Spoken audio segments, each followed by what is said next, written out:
It was Mick's idea, first of all. Mick was kind of a doofus when it came to chicks, but kind of like a genius when it came to everything else. And after he came up with the idea, the guys immediately knew it was a winner. It was incredible. A simple, wonderful idea that was amazing no one had thought it before. Save a few religious nuts, I guess. You want to know what the idea is? Prepare your mind to be blown. The idea was celibacy.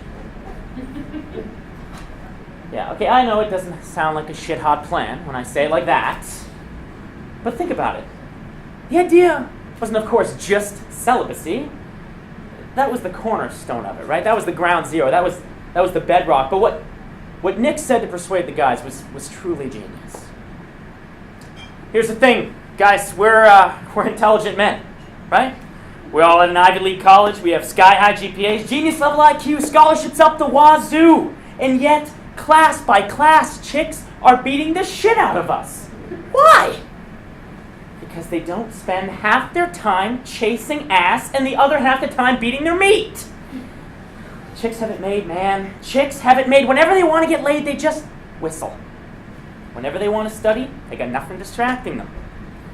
That's where we want to be, gentlemen. That's where we gotta be. That's where we gotta be if we want to keep these scholarships. Yeah! Cheered the guys. The guys were all drinking in the common room, despite their genius-level IQs and mounting assignments. Many of them felt the truth of what Mick had just said. Most of them were hoping Mick had found a way to get them laid more easily. Kind of like Russell Crowe did in A Beautiful Mind. Right, he went for the less hot chick and he won a Nobel Prize. Right? Whatever, I didn't see the movie. Doesn't matter. Mick had to break it to them, actually. What he was proposing was fewer distractions, not more distractions. But hell, they were all on the verge of getting kicked out of school. So the guys needed a solution fast and were willing to try anything. Just think, said Mick.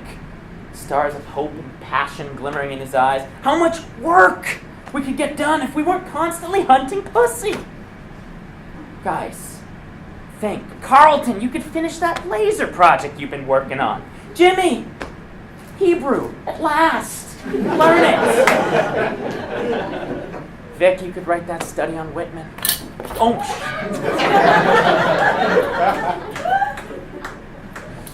Get dramatic. The guys murmured in interest and rueful agreement. Mick himself was privately sure that given a year, celibacy, well, he could prove Goldbach's conjecture and have time to work on the grand unified theory that Einstein never finished. He was sure.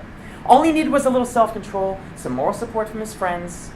Of course, monks had known about celibacy for millennia, but they'd squandered all the time they'd saved on worshiping God instead of doing something useful. This would be the first time in history.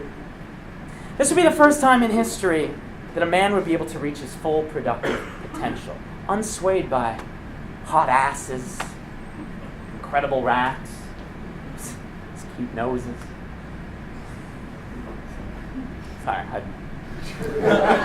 The possibilities were awe-inspiring. That's the point. And so, the celibacy fraternity was formed, other known on campus, otherwise known as Brotherhood of the Blueballs. But to them, celibacy fraternity was born. And after a month, the results spoke for themselves. Memberships of the Brotherhood became highly competitive and strictly controlled. When Nico sold his new smartphone app to Apple, he shared the profits with all of his Blueball brothers to help build that new frat house with a bigger library and better fortified walls. 6 months in, Andrew got a publishing deal for his philosophical self-help novel, Keep It in Your Pants. He donated the entire proceeds to Mick, and out of gratitude, all the brothers got a new heated pool. The scholarships the guys were on the verge of losing were retained and renewed and added to, with the number of inventions, discoveries, innovations, and revelations that the Brotherhood came up with dwarfed any academic stipends. By the end of year one, half the brothers were millionaires, and the rest were PhDs.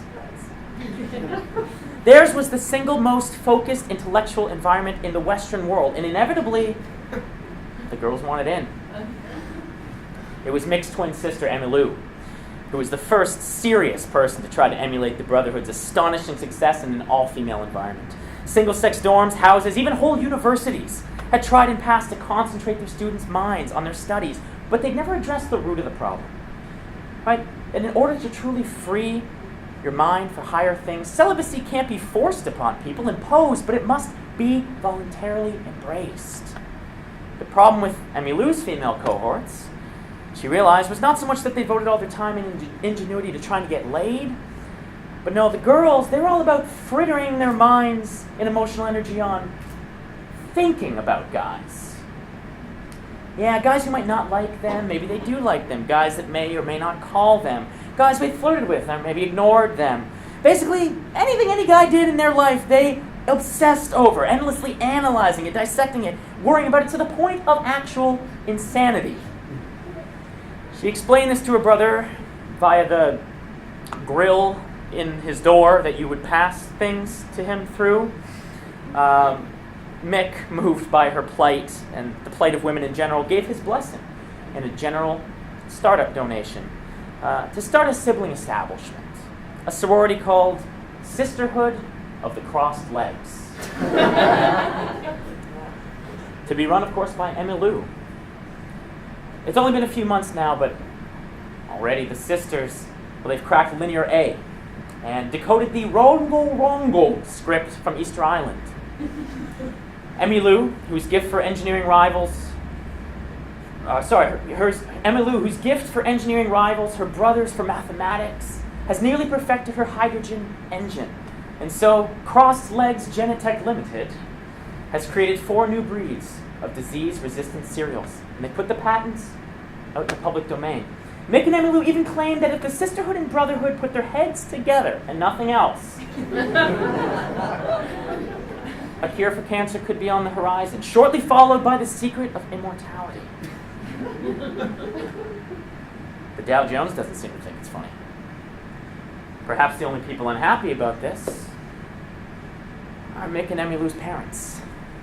See, because they always fondly imagine that they'd one day have the joy of grandchildren. But as Emmylou tells them when she takes their concerned phone calls on every alternating Monday, she's working on a really great app for that.